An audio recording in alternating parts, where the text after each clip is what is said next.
അടുത്ത അർജുനൻ അടുത്ത ശ്ലോകത്തിൽ പറയുന്നത് എന്താണ്? കാർപ്പണ്യദോഷോപഹത സ്വഭാവ. കാർപ്പണ്യദോഷം, കൃപണത, അതാണ് കാർപ്പണ്യദോഷം. അർജുനന് ഇപ്പോൾ സംഭവിച്ചിരിക്കുന്ന ദൈന്യഭാവം. കാർപ്പണ്യം എന്ന് പറയുന്ന ശബ്ദത്തിന് ദീനത, ദൈന്യം എന്നർത്ഥമുണ്ട്, അജ്ഞാനം എന്നുള്ള അർത്ഥമുണ്ട്. വ്യാഖ്യാനങ്ങളിൽ പറയും. ശ്രുതി യോവ ഏതക്ഷരം അവിദിത്വ അസ്മാത് ലോകാത് പ്രൈതി സകൃപണ. വേദം പറയുന്നതാണ്, ഈ അക്ഷരത്തെ പരമാത്മാവിനെ അറിയാതെ ആരാണോ ഈ ലോകം വിട്ടുപോകുന്നു അവൻ കൃപണനാണ് എന്ന് പറയും. കൃപണന്റെ ഭാവം കാർപ്പണ്യം, അജ്ഞാനം, അങ്ങനെയും പറയാം. പക്ഷെ ഇവിടെ ഇപ്പം മുഖ്യമായി അർജുനൻ തന്നെ പറയാണ് കാർപ്പണ്യദോഷം. ഈ ദീനത കൊണ്ട് ഉപഹത സ്വഭാവ, സ്വഭാവം എന്ന് പറയുന്നത് മനസ്സിന്റെ പര്യായമാണ്. ചിത്തം, എന്റെ സ്വഭാവം, എന്റെ ചിത്തം ഉപഹതമായിരിക്കുന്നു, നശിച്ചിരിക്കുന്നു. ഇവിടെ അർജുനന് തന്റെ അവസ്ഥയെക്കുറിച്ച് ബോധ്യപ്പെട്ടു, സ്വയം ബോധ്യപ്പെട്ടിട്ട് അത് ബോധ്യപ്പെട്ടതുകൊണ്ടാണ് അടുത്ത ഭഗവാനോട് തന്നെ ഉപദേശിക്കാൻ ആവശ്യപ്പെടുന്നത്. സാധാരണഗതിയിൽ ഇത്തരം സന്ദർഭത്തിൽ ആർക്കും സ്വയം ബോധമുണ്ടാകാറില്ല. തന്റെ നാശത്തെക്കുറിച്ച്, താൻ നശിക്കുന്നതിനെക്കുറിച്ച് സാധാരണഗതിയിൽ ഒരാൾക്ക് ബോധമുണ്ടാകാറില്ല, നശിച്ചാലും. അർജുനനെ സംബന്ധിച്ചുള്ള പ്രത്യേകത ഏതാണ്? എന്തുകൊണ്ട് അർജുനനെ കുറിച്ച് പറയും ഗുഡാകേശനാണ്, ജിതേന്ദ്രിയനാണ്, വിവേകിയാണ്, പരന്തപനാണ്.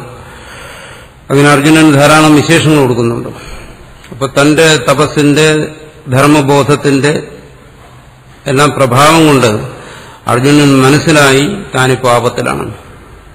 അത് സ്വയം ഏറ്റുപറയുകയാണ് കാർപ്പണ്യദോഷോപഗത സ്വഭാവ. ധർമ്മ സമ്മൂഢചേതാഹ, ധർമ്മത്തിൽ സമ്മൂഢമായ മോഹിതമായ ചേതസ് മനസ്സോടുകൂടിയവനാണ് ഞാൻ. എന്നുവെച്ചാൽ ധർമ്മത്തെ എനിക്ക് ശരിക്കും സ്മരിക്കാൻ കഴിയുന്നില്ല. ധർമ്മസ്മൃതി അത് നഷ്ടപ്പെട്ടു പോയി. ഭഗവാൻ നേരത്തെ പറഞ്ഞല്ലോ, രണ്ടു തരത്തിൽ ഉള്ള ധർമ്മത്തെ ഉപദേശിച്ചു, പ്രവൃത്തി ധർമ്മവും നിവൃത്തി ധർമ്മവും. അർജുനനെ സംബന്ധിച്ചിടത്തോളം ഇപ്പോൾ ഒരു ധർമ്മവും ഓർക്കാൻ കഴിയുന്നില്ല. എന്താണ് ശരിയായ പ്രവൃത്തി ധർമ്മം, അത് ഓർക്കാൻ കഴിയുന്നില്ല. അതുകൊണ്ടാണ് യുദ്ധത്തിൽ നിന്ന് പിന്മാറുന്നത്. എന്താണ് ശരിയായിട്ടുള്ള നിവൃത്തി ധർമ്മം, അത് ഓർക്കാൻ കഴിയുന്നില്ല. അതുകൊണ്ടാണ് സന്യാസത്തിന് തയ്യാറാകുന്നത്. അപ്പൊ ഈ ധർമ്മവിസ്മൃതി ഇത് സംഭവിച്ചിരിക്കുന്നു.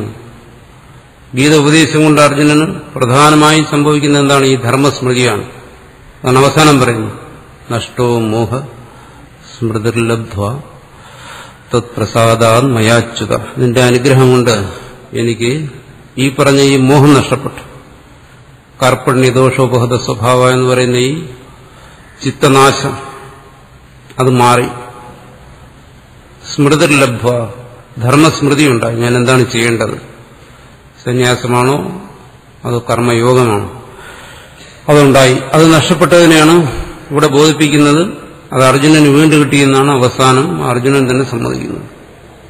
അത് വീണ്ടും കിട്ടാനുള്ള കാരണം എന്താണ്? അർജുനൻ സ്വയം ബോധ്യമായി താനിപ്പോ ദീനാവസ്ഥയിലാണ്. ഇത്തരം മനസ്സിന് ആശയക്കുഴപ്പം വന്ന് മാനസികമായി തകരുന്ന സാധാരണ ജീവന്മാർക്ക് സാധാരണഗതിയിൽ ഇങ്ങനെ ഒരു ബോധം ഉണ്ടാകാറില്ല. താൻ നശിച്ചിരിക്കുന്നു. അങ്ങനെ ഒരു ബോധം ഉണ്ടാകാത്തിടത്തോളം കാലം അവർ ആധ്യാത്മിക മാർഗത്തിൽ അധികാരികളാകുന്നില്ല. അങ്ങനെ ഒരു ബോധം ഉണ്ടാകുന്നവരാണ് ആത്മീയ മാർഗത്തിലേക്ക് തിരിയുന്നത്. ഈ തരത്തിലുള്ള ധർമ്മച്യുതി എല്ലാ ജീവന്മാർക്കും സംഭവിക്കാറുണ്ട്. അങ്ങനെ ധർമ്മച്യുതി സംഭവിക്കുന്നവർ ആധ്യാത്മിക മാർഗത്തിലേക്ക് തിരിയാറില്ല. കാരണം അതിനെക്കുറിച്ചുള്ള ബോധം ഉണ്ടാകാത്തതുകൊണ്ട്.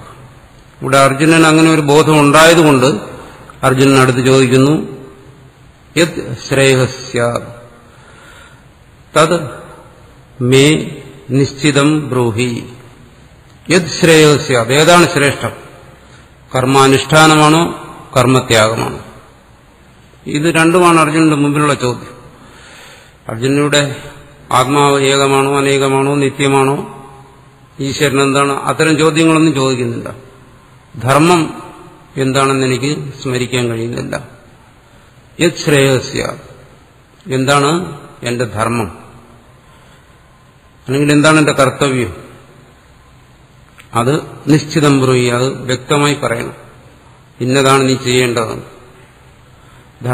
ധർമ്മത്തെക്കുറിച്ചൊരു പ്രസംഗം നടത്തിയാലും പോരാ, ഞാൻ എന്താണ് ചെയ്യേണ്ടതെന്ന് നീ വ്യക്തമായി പറയണം എന്നാണ് ആവശ്യപ്പെടുന്നത്. യത് ശ്രേയസ്യ മേ തദ് നിശ്ചിതം ബ്രൂഹി, അത് നിശ്ചയിച്ച് പറയണം. കർമ്മത്യാഗമാണോ അതോ കർമാനുഷ്ഠാനമാണോ? ഇതാണ് ഇവിടുത്തെ പ്രധാനമായിട്ടുള്ള ചോദ്യം. അതവസാനം നിശ്ചയിച്ച് തന്നെ അർജുനനോട് പറയുന്നു, എന്താണ്, നീ കർമ്മം തന്നെ അനുഷ്ഠിക്കണം, കർമ്മത്യാഗമല്ല നിന്റെ മാർഗം. എന്നിട്ട് താൻ ആ ഉപദേശ സ്വീകരണത്തിന് സന്നദ്ധനാണ് എന്നുള്ളത് വ്യക്തമായി പറയുന്നു. അഹം തേ ശിഷ്യ. ഇപ്പോഴാണ്. ഇതുവരെ അർജുനൻ ഭഗവാന്റെ സുഹൃത്തായിരുന്നു.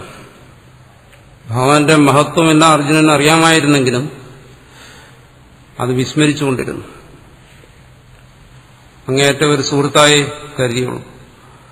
സഖേതി മത്വ പ്രസഭം യദുക്തം ഹേ കൃഷ്ണ ഹേ യാദവ ഹേ കേശവ, ഇങ്ങനെയെല്ലാം വിളിച്ചിരുന്നത്. അവസാനം പറയും വിശ്വരൂപ ദർശനം കണ്ടതിന് ശേഷം, ഞാൻ വാസ്തവത്തിൽ എന്റെ വെറും ഒരു സഖാവായിട്ടേ അങ്ങേ കരുതിയിട്ടുള്ളൂ. അങ്ങനെ കരുതിക്കൊണ്ട് ഞാൻ എന്ത് ചെയ്തു, ഹേ കൃഷ്ണ ഹേ കേശവ ഇങ്ങനെയെല്ലാം വിളിച്ചിരുന്നു, ഇങ്ങനെയെല്ലാം സംബോധന ചെയ്തിരുന്നു, സമനായിട്ട് കരുതിക്കൊണ്ട്. പക്ഷേ ഇപ്പോഴാണ് എനിക്ക് മനസ്സിലാകുന്നത് അങ്ങ് ശ്രേഷ്ഠനാണ്. ഈ സമയത്തും ഇങ്ങനെ തന്റെ മനസ്സ് ഇങ്ങനെ തകർന്ന ഈ സമയത്തിനും അർജുനന് ബോധം വന്നെന്താണ്, ഈ നിൽക്കുന്ന ആള് സാധാരണക്കാരനല്ല, അതുകൊണ്ടാണ് ശിഷ്യനാകുന്നത്. അപ്പോൾ ഒരുവന്റെ മനസ്സ് തകർന്നു, ധർമ്മബോധം നഷ്ടപ്പെട്ടു നിൽക്കുന്ന സമയത്ത് അയാൾ ഗുരുവിനെ പ്രാപിക്കുന്നു. അവിടെ എങ്ങനെ ശിഷ്യഭാവത്തിൽ, ശിഷ്യൻ ശാസിതും യോഗ്യ അർഹ, ശാസിക്കുന്നതിന് ഉപദേശിക്കുന്നതിന് അർഹനായവനാണ് ശിഷ്യൻ. ആ ഉപദേശത്തിനുള്ള അർഹതയെ അർജുനൻ സ്വയം തന്നെ വെളിപ്പെടുത്തുകയാണ്. അടുത്ത് എങ്ങനെ, ശാധിമാം ത്വാം പ്രപന്നം മാം ശാധി, ത്വാം പ്രപന്നം നിന്നെ പൂർണ്ണമായും ആശ്രയിച്ചിരിക്കുന്നു. ആ പൂർണ്ണമായ ശരണാഗതി ഇവിടെ അർജുനൻ പ്രകടിപ്പിക്കുകയാണ്. അനന്യശരണത്വം. ഈ സമയത്ത് എനിക്ക് മറ്റാരെയും ആശ്രയിക്കാൻ നിവൃത്തിയില്ല. അർജുനനും ശരിയായ ശാസ്ത്രബോധവും ധർമ്മബോധവും ഒക്കെ ഉള്ള ആളാണ്. എല്ലാ ശാസ്ത്രങ്ങളും, ധർമ്മശാസ്ത്രം, നീതിശാസ്ത്രം തുടങ്ങി സർവ്വശാസ്ത്രങ്ങളും അധ്യയനം ചെയ്ത് ശരിയായ ധർമ്മബോധമുള്ളവനാണ്. അങ്ങനെ ഉള്ളവനാണെങ്കിലും ഈ വിഷമേ സമുപസ്ഥിതി, ഭഗവാൻ പറഞ്ഞതുപോലെ ഒരു വിഷമ സന്ദർഭം വന്നപ്പോൾ അതെല്ലാം മറന്നുപോയി, വിസ്മൃതി സംഭവിച്ചു. ഈ സമയത്ത് ഇനി അതൊന്നും രക്ഷിക്കത്തില്ല, ശാസ്ത്രത്തിന് രക്ഷിക്കാൻ കഴിയത്തില്ല, മറ്റാചാര്യന്മാർക്ക് രക്ഷിക്കാൻ കഴിയത്തില്ല. അത് അർജുനന് ബോധ്യമായി. അതുകൊണ്ട് പറയുന്നു ത്വാം പ്രപന്നം. ഇതാണ് ഗുരുപസക്തി. അങ്ങനെ വരുന്ന സന്ദർഭങ്ങളിൽ വിവേകിയായ ഒരുത്തനും വിവേകം നഷ്ടപ്പെടുന്ന സന്ദർഭത്തിൽ പിന്നെ മറ്റാരെയും ആശ്രയിക്കാൻ നിവൃത്തിയില്ല, ഗുരുവിനെ തന്നെ ആശ്രയിക്കുന്നു. ഇതാണ് ഗുരുപസക്തി എന്ന് ഉപനിഷത്തിൽ പറയും. ഈശ്വരനെ തന്നെ ഇവിടെ ഗുരുവായി ആശ്രയിക്കുന്നു. ത്വാം പ്രപന്നം, അനന്യശരണനായി മറ്റൊന്നിനെ ആശ്രയിക്കാതെ തന്റെ ബുദ്ധിയെ, തന്റെ വിവേകത്തെ, തന്റെ പാണ്ഡിത്യത്തെ, തന്റെ ശാസ്ത്രബോധത്തെ, ധർമ്മബോധത്തെ എല്ലാത്തിനും ഉപേക്ഷിച്ച് ഗുരുവിനെ തന്നെ പരമമായി ആശ്രയിക്കുക. ഗുരു എന്ത് നിർദ്ദേശിക്കുന്നോ അത് സ്വീകരിക്കാൻ തയ്യാറായി. അവിടെ തന്റെ വിവേകത്തിനോ തന്റെ ബുദ്ധിക്കോ ഒന്നും പ്രാധാന്യം കൊടുക്കുന്നില്ല. കാരണം അതെല്ലാം ഉണ്ടായിരുന്നിട്ടും അതെല്ലാം നഷ്ടപ്പെട്ടു. അസാമാന്യമായ, അസാധാരണമായ പല വിശേഷ ഗുണങ്ങളുമുള്ള ആളാണ് അർജുനൻ. അർജുനെ കുറിച്ച് അങ്ങനെയാ പറയുന്നത്. അങ്ങനെയുള്ള അർജുനനും താൻ സമ്പാദിച്ചതെല്ലാം നഷ്ടപ്പെട്ടുപോയി ഈ ഒരു സന്ദർഭത്തിൽ. അപ്പോൾ ഇവിടെ ആത്മസമർപ്പണം ചെയ്യുകയാണ്. ത്വാം പ്രപന്നം. അപ്പോൾ ശിഷ്യൻ ഗുരുവിന് ആത്മസമർപ്പണം ചെയ്യുന്നു. ആ ആത്മസമർപ്പണത്തിന്റെ അവസാനം എന്ന് പറയുന്നത് എന്താണ്? പൂർണ്ണമായ അഹന്താത്യാഗം. ഞാൻ എന്നുള്ള ബോധത്തോടുകൂടി, തന്റേത് എന്നുള്ള ബോധത്തോടുകൂടി ഇതുവരെ എന്തെല്ലാം ചിന്തിച്ചോ പ്രവർത്തിച്ചോ അതെല്ലാം പൂർണ്ണമായും ഇല്ലാതാക്കി തന്നെ സ്വയം ഗുരുവിന് സമർപ്പിക്കുക.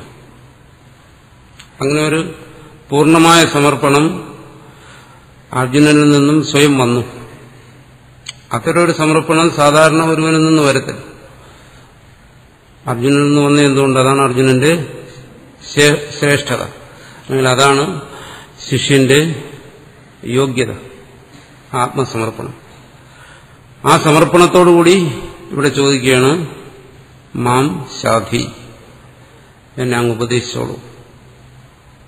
ഈ ഒരു സന്ദർഭത്തിൽ, ഈ പൂർണ്ണമായ അഹന്താനാശത്തിന്റെ ഈ സന്ദർഭത്തിൽ എന്തുപദേശിക്കുന്നുവോ അതവന്റെ ഉള്ളിൽ, ആ ശിഷ്യന്റെ ഉള്ളിൽ പൂർണ്ണമായും പ്രകാശിക്കും.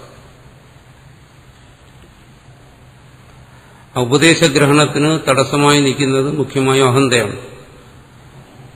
അത് ബോധപൂർവമായി നിൽക്കാം, അബോധപൂർവമായി നിൽക്കാം, അറിഞ്ഞോ അറിയാതെയോ നിൽക്കാം. അതിന്റെ നാശത്തെ അപൂർണമായ ശരണാഗതി ഇവിടെ അർജുനൻ വെളിപ്പെടുത്തിയിരിക്കുന്നു. അർജുനൻ അല്ലെങ്കിൽ ഒരു ശിഷ്യൻ. ഇവിടെ അർജുനൻ എന്നുള്ള വ്യക്തിയെ വിടാം. ആത്മീയ മാർഗത്തിൽ സഞ്ചരിക്കുന്ന ഒരു ജീവൻ, ഒരു ജിജ്ഞാസു, ഒരു അധികാരി, ഉത്തമനായ ഒരു ഗുരുവിനെ എങ്ങനെ സമീപിക്കണം? അത് ആത്മസമർപ്പണത്തോടുകൂടി, പൂർണ്ണ ശരണാഗതിയോടുകൂടി.